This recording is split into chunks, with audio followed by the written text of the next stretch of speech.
May ginagawa tayo dito tricycle na customize yung speaker box.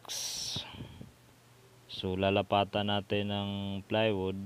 Ayan, makikita natin dito mayroong siwang o hindi, yung plywood hindi makadikit dun sa pinaka loob.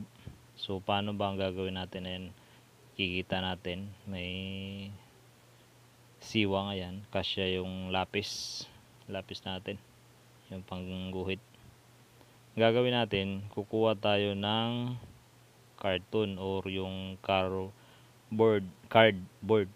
Yan, lalapat natin, tapos ang gagawin natin dyan, ikakat natin yan, guguhitan natin yung part na tatanggalin.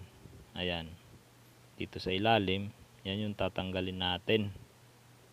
Ayan, tapos ikakat natin yan kasi malaki yung siwang nya para mawala. Ilalapat natin yan doon sa plywood na gusto nating ilagay pag nakat na natin yung pattern natin. So ganito, ayan, nakat na natin.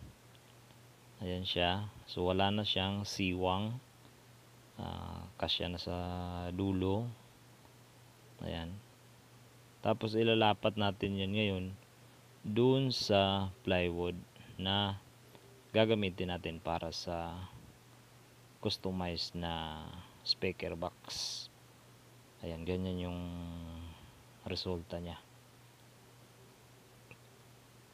Ayan, pag nalapat na natin yan, ayan, pag nalapat na natin yan, guguhitan natin yan. Yan, pag na ano na natin na ayan, guguhitan natin. Ayan, yan yung tatanggalin natin, yung excess na plywood. Ayan, so ang ano nyan, resulta nyan, ganito na. Ayan na. Sa akin, binutasan ko na yung ano ng speaker para mabilisan. Ayan, so ilalagay natin siya ngayon. Yan, tingnan natin. Kakabit ko na yan. Ayun, abot na hanggang sa pinakadulo, nawala na yung siwang. Ayan,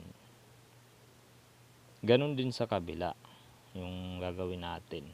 Kung anong ginawa natin sa right side, yun din yun sa left side yung gagawin natin.